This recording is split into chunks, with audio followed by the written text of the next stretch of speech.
Décès de George Floyd, Minneapolis s'embrase à nouveau, un commissariat incendié. Des manifestants ont incendié jeudi soir un commissariat de Minneapolis, nord des États-Unis, lors de la troisième nuit d'affrontement contre la police, aux mains de laquelle est mort George Floyd, un Afro-Américain lors d'une interpellation musclée. Des milliers de personnes ont assisté à l'incendie dans les quartiers nord de la ville, après que certaines d'entre elles eurent forcé les barrières qui protégeaient le bâtiment et brisé ses vitres.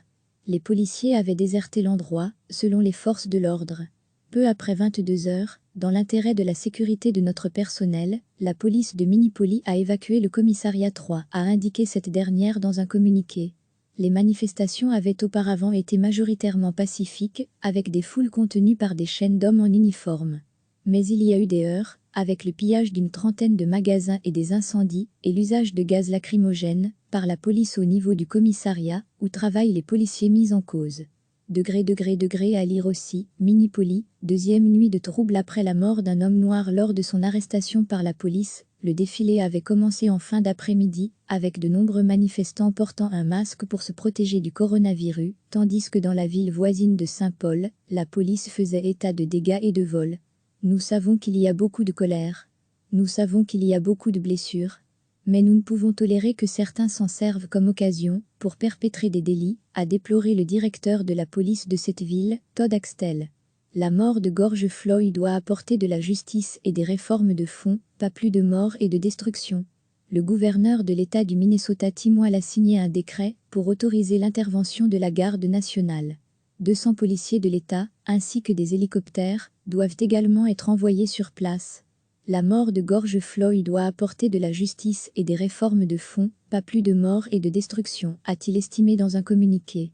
Je ne peux plus respirer. Cet Afro-Américain de 46 ans est décédé lundi soir juste après avoir été arrêté par la police, qui le soupçonnait d'avoir voulu écouler un faux billet de $20. Lors de l'intervention, il a été plaqué au sol par un agent qui a maintenu son genou sur son cou pendant de longues minutes. Je ne peux plus respirer, l'entend-on dire sur un enregistrement de la scène, devenu viral. Le président Donald Trump a été indigné quand il a vu la vidéo de ce drame odieux, tragique, a fait savoir sa porte-parole Kellogg Msenani. Il a immédiatement pris son téléphone pour s'assurer que l'enquête du FBI avançait vite, a-t-elle poursuivi. Il veut que justice soit rendue. Les 4 agents impliqués ont été licenciés et les autorités locales et fédérales enquêtent sur le drame. Mais aucune inculpation n'a encore eu lieu, ce qui alimente la colère et les frustrations. La haut-commissaire de l'ONU aux droits de l'homme a fait le lien avec une série d'autres drames qui ont ravivé les plaies raciales aux États-Unis. C'est le dernier d'une longue série de meurtres d'Afro-Américains non armés commis par des policiers américains et des citoyens lambda, a regretté Michelle Bachelet dans un communiqué. Les autorités américaines doivent prendre des mesures sérieuses pour mettre fin à ces meurtres et pour s'assurer que justice soit faite lorsqu'ils se produisent.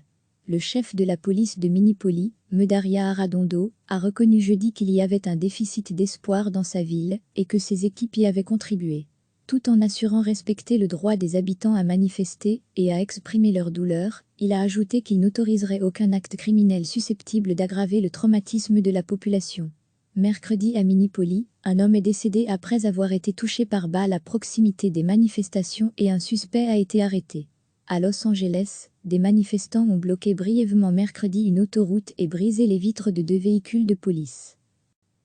Des manifestants ont incendié jeudi soir un commissariat de Minneapolis, nord des États-Unis, lors de la troisième nuit d'affrontement contre la police, aux mains de laquelle est mort George Floyd, un Afro-Américain lors d'une interpellation musclée.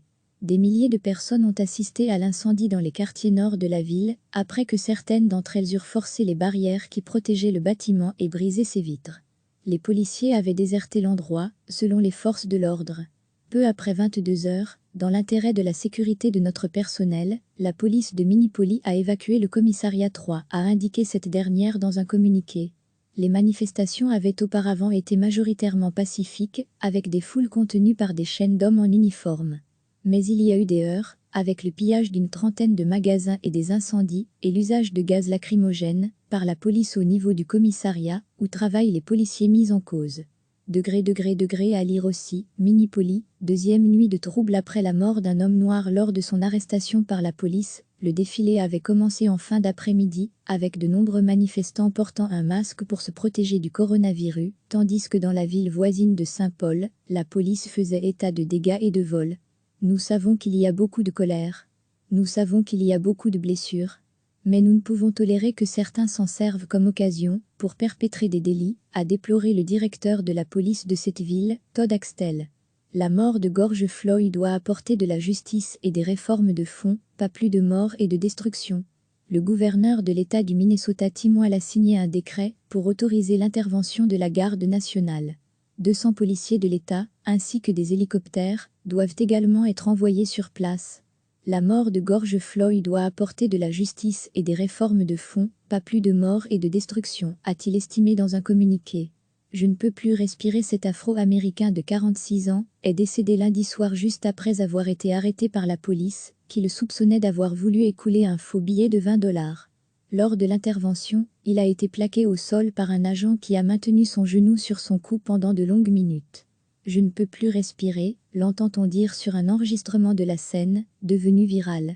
Le président Donald Trump a été indigné quand il a vu la vidéo de ce drame odieux, tragique, a fait savoir sa porte-parole Kellogg Msenani. Il a immédiatement pris son téléphone pour s'assurer que l'enquête du FBI avançait vite, a-t-elle poursuivi. Il veut que justice soit rendue. Les 4 agents impliqués ont été licenciés et les autorités locales et fédérales enquêtent sur le drame. Mais aucune inculpation n'a encore eu lieu, ce qui alimente la colère et les frustrations.